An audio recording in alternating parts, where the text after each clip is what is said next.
you been told that your hip pain is due to bursitis? Have you had corticosteroid injections to the bursitis, but it didn't help your hip pain?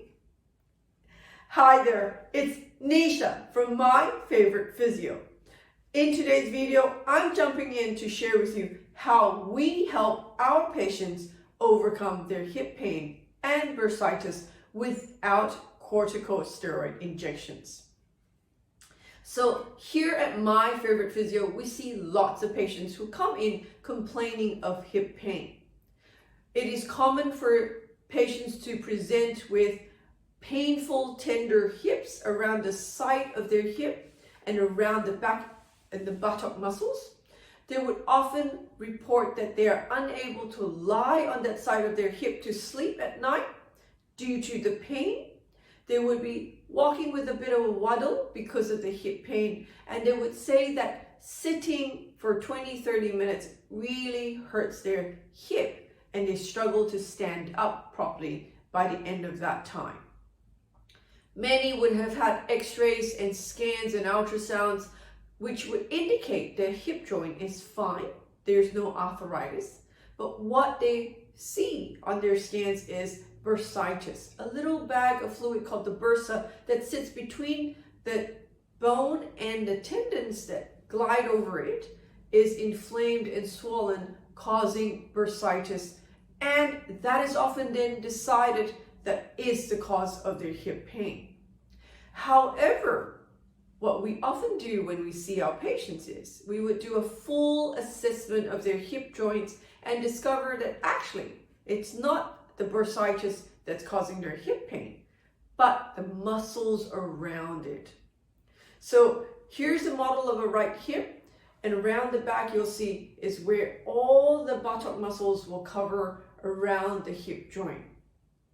Often we will find those gluteal muscles really tight, and right deep inside is a piriformis muscle that sits there, and it would be so tight it pinches on their sciatic nerve, causing pain that would shoot down their legs to their knees.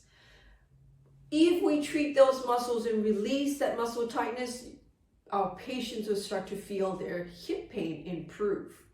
The second muscle group that we find is often a cause for their hip pain and actually aggravating the bursa to cause it to get inflamed, resulting in bursitis, is the iliotibial band, which is a massive muscle group that becomes a band right at that point of your hip joint on the side. And so it would be very tight along the side of their thighs, pulling on that, causing that friction and the bursa to get inflamed. So what we would do is we would treat that iliotibial band that comes from the hip all the way down to their knee. Once we release those muscles and tendons around that area, the inflammation settles and the hip pain reduces. The third muscle group that we would be looking at is on the front and inside of the thigh, where your quadriceps and adductors, which is the muscles on the inside of your thigh, is tight, causing the hip to actually pull in when you're walking, which causes a lot of stress and tension on the outside of your hip. Once we release those muscles on the inner side of your thigh and the front of your thigh, many of our patients actually stop feeling that hip pain.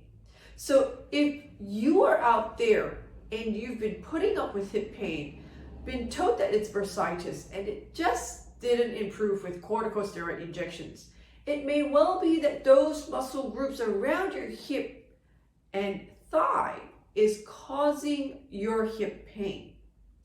What you should do right now, if that sounds like you, is to give us a ring here at My Favorite Physio. Speak to one of our expert physiotherapists, find out how we can help you overcome your hip pain. The number to ring is 02-9790-4233.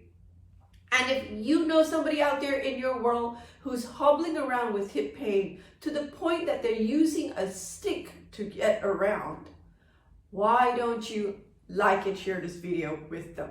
Until next time, have a great day. Bye.